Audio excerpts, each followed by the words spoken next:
Tom, I guess we'll start with this, really big story today. This whole idea, this foreign interference story gets bigger and bigger. It's not going away. And today, the latest is some MPs, apparently some senators as well, wittingly or unwittingly, actually sort of helped foreign actors here as far as election interference is concerned. What do you make of this? Well, it's a huge problem. And obviously, Mr. Trudeau is going to try to do what he did in the first part of the foreign interference scandal, try to sweep it under the rug, and it's not going to work any more than it did the first time. Let's go back. November 22. Where's Trudeau? He's at the Bali, Indonesia G20 meeting, and there are images of him having a set to with the president of China. The people around him boast, oh, it's because he was giving him what for interfering in our elections. Trudeau gets back to Canada, and people are saying, what happened? What was that about? And he's nothing really. No, it's nothing. We won't talk about it. Yeah, sure. He tried to hand it off to David Johnston to find out whether he needed an inquiry or not. Johnston tried to say no. It was flushed down the toilet. Nobody believed any of it. He finally has an inquiry going on now, and I'm putting the two together for this reason. We just found out last week that Madame Justice Hogue is displeased with Trudeau, who's refusing to give her access to the documents that his government, through Dominic LeBlanc, promised to give her access to. She was supposed to have access to all cabinet documents. She won't make something public that she's not allowed to make public, but she has to know what the context is of what she's supposed to be looking at. They're so far refusing. That's going to blow up on Trudeau again. So here, Trudeau's playing all sorts of games around this, saying he's not going to make this public. They're going to try to keep it private. He went so far, and this really disturbed me. He went so far today with Yves-François Blanchet, the head of the Bloc Québécois, who was just doing his job as a party leader, asking questions and question period. Trudeau had the nerve to say, oh, it's your problem. It's your fault because you didn't accept to come into the committee where there's certain things that are allowed to be discussed secretly. Well, the reason that Blanchet, as a party leader, doesn't go into that committee room is because he doesn't want to be told after that he's not allowed to ask questions about it. He has a job to do. So Trudeau is again, if you go to Stephen Maher's brand new book, and people who like to follow politics, get hold of this. It's about the turbulent reign of Trudeau. It's called The Prince. And Meyer is just one of those great journalists. Just full disclosure, I was interviewed for that book. And he pinpoints the beginning of the foreign interference scandal, the scandal of governments interfering in Canadian elections and the like. He pinpoints that as being the beginning of the end for Trudeau. And you know what? This is the icing on the cake. That's what we're looking at right now, Aaron. Well, where does it go from here, Tom? It's interesting, and I mentioned this earlier when we talked about it. Politically, this is a huge, huge story and getting bigger, it seems, all the time. But when they do polling of Canadians, this foreign interference thing doesn't even register. No, it doesn't register, but it's the beginning of the perception that Trudeau isn't being truthful and he's trying to hide something on a very important issue. And it's people who follow the details of politics that often have an influence on what people are thinking as they head into an election. So you're right. If you ask the average person in the street, talk to me about the foreign interference file, they might be able to say, well, wasn't there something around the Chinese government trying to influence, votes and things like that? But the fine detail, sure, it'll lose most people. But it's the perception. It's the overall picture that it's painting. Trudeau not being forthcoming with Canadians about the most important thing, which is protecting our democracy and our democratic rights. So this is something else that they have. And yes, Dominic LeBlanc, again, being sent in yesterday. It was unbelievable. Dominic LeBlanc being sent in to try to put a damper on this thing, saying, well, a security report, foreign intelligence, it's not actually evidence. I mean, these are all the commonplaces that they were using when they were stalling on the issue of whether or not there should be an investigation. And when they got before the commission, before Madame Justice Hogue, it was the same sort of thing. Well, CSIS isn't really that good. We don't know what to make of what they tell us. We can't really believe the stuff that they put forward. Yeah, nothing like throwing your entire intelligence service under the bus. So this is where we are with Trudeau right now. Anything to save him and his government. There is stuff in there that's going to be embarrassing to them, and that's why they're not making it public, of course. All right, let me move from that on to this other story. I'm having too much fun with this, and when I say fun, I mean for the wrong reason. So the Conservatives hatched this, not a plan, but come up with this idea that, it'd be really nice if the federal government would cut the gas tax or carbon tax to allow Canadians who'll be heading on the road this summer, because for many people, that's the way they're going to spend their summer vacation. Right. They're not necessarily flying somewhere. And yes, their numbers were inflated in terms of how much money Canadians could save, but that's one part of it. The second part, and I'm still scratching my head to try to understand what Mark Harland was smoking. This is Canada's federal health minister when he went into this diatribe on the floor of the House of Commons, basically telling every Canadian who's planning to go on a road trip this summer that they're destroying the planet. What do you make of this, Tom? It's really worth finding it on YouTube and Oh, listening to I it got it. You want to hear it? I Okay. think we should, just for the people Okay. listening in who might not have had a chance. My Playing it favorite. for them again. Here you go again. Good news, kids. You can take a summer fun time vacation where you're locked in a car for 10 consecutive days, nonstop with no bathroom breaks, and the Conservatives have a plan for you to have that summertime fun. And the cost? Give up the future of the planet, right? Don't worry, kids, about climate change. Don't worry about taking action on the planet. Enjoy your 10 hours in the car and let the planet burn. Tom, WTF, help me out here. What's going on? Yes, it is meltdown time. It's the Liberals who have completely lost the plot. Mark Holland is one of the better parliamentarians, always been quick on his feet. And you can just sense that the order is coming down from on high. Look, start fighting back, start punching back on the Conservatives on whatever you can. Not only is that a diatribe, to use your term, Aaron, it absolutely makes no sense.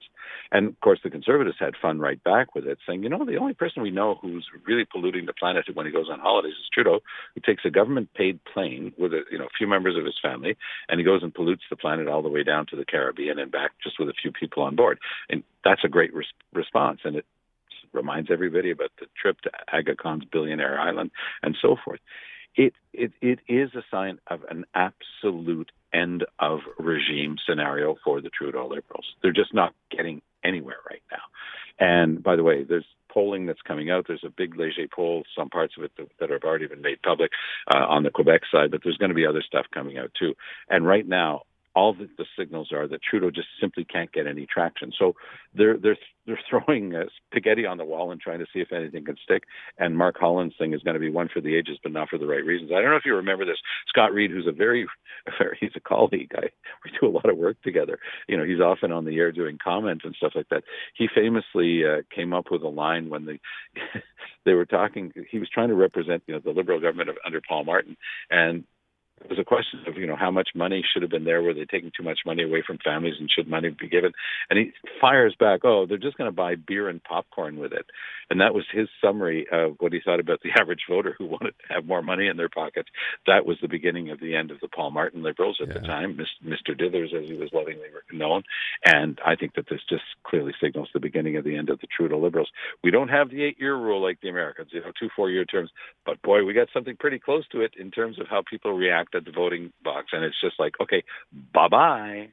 I don't know, just some people scratching their heads trying to understand how you would say something like that. When you said, Tom, he's a great parliamentarian, I thought you would say he used to be a great parliamentarian, but regardless. Perhaps. But I also think that when the order is just say anything, shoot at anything that moves, right? That's exactly it. And don't back down. No matter what they say, you have to have an answer for it. But it has to make some sense, and some of course this clearly didn't. Yeah. Well, I don't know. I think it makes a lot of sense to consider. You're in the car for 10 days straight with no bathroom breaks and locked in the car. Everyone does that. Kids, of course. Right? I mean, yeah. No one's getting out for a week and a half. Sit down. Quiet down and back. Tom, last thing. François Legault saying Quebec can no longer keep up with services to 560,000 temporary immigrants, but then felt the need to add about 1/3 of them who can't speak French.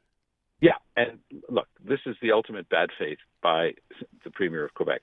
François Legault knows, because he's got the statistics right in front of his nose, that most of those people were approved by the Quebec government. So he's always conflating two things. He takes that massive number, which includes all of the temporary foreign workers right now here, working in factories, working in fields, and doing jobs that we just don't have enough people for, because there's a real manpower shortage in the province of Quebec right now. And he's hoping that people will believe that there are 560,000 asylum seekers or refugees here in Quebec. Nothing could be further from the truth. It is pure, utmost bad faith on the part of François Legault to continue bending that number around. And by the way, it was actually well established by Mark Miller that a lot of the numbers that Quebec are using are all the people who came into Quebec, whether it was by Ruxton Road or whether it was through Dorval Airport. But a lot of them move on to Ontario. Yeah. And, of course, Legault doesn't mention that. So this is the worst part of politics, always doing it on the backs of people who are here helping, because the vast majority of those temporary workers and temporary stays, I repeat, are people approved by the government of Quebec to help Quebec. and somehow Legault turns that around and starts attacking them just so that he can find favor with a certain number of voters who are intolerant about people coming in from other countries. I find it shameful. I want to ask you one last thing while we have just a couple of seconds left. Denny Coderre is back in the news today. Yeah. We all know he came home the other day, and amazingly enough, there happened to be a reporter there the day he arrived. I don't know how that could have happened, but he knew what flight he was on. Just absolute luck. And now, of course, he's talking about, yes, I've made up my mind, but I'm not going to reveal my decision until whenever. But a new poll, this just came out, I think, today, right? Yeah. So shows that, what is he, at 12%? But he's behind Mark Tanguay, who, of course, says he's not even interested in running for leadership. Way behind. So what do we make of that? Mark Tanguay. Well, I think that Mr. Coderre, when he saw the first polls, must have been, frankly, happy, to see that his name was out there. But it was a question of name recognition. What do you think about this person? Oh, I know who he is, former mayor of Montreal. Yeah. Fine, I think positively of him. And he deserves a lot of credit. He's coming back from a really bad stroke, and he's showing a lot of courage.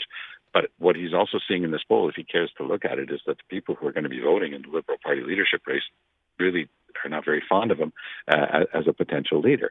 Doesn't take away from his other qualities, but I think that he's past that now. He's just decided he's going to run because there's no drama or any question mark about it. He's going to run. And I don't think he has much of a chance because he's not taken very seriously from the people who will be doing the voting. But, that such as it is, it's interesting to see a few of the people who are in there. Carl Blackburn, somebody I've talked about, the ones who make the list. Fred Beauchemin, who's a sitting MNA, doesn't make the list of people considered within within the party. Actually, people outside the party had more knowledge of him. He doesn't have any MNAs on his side. So it's going to be interesting to see whether he sticks around.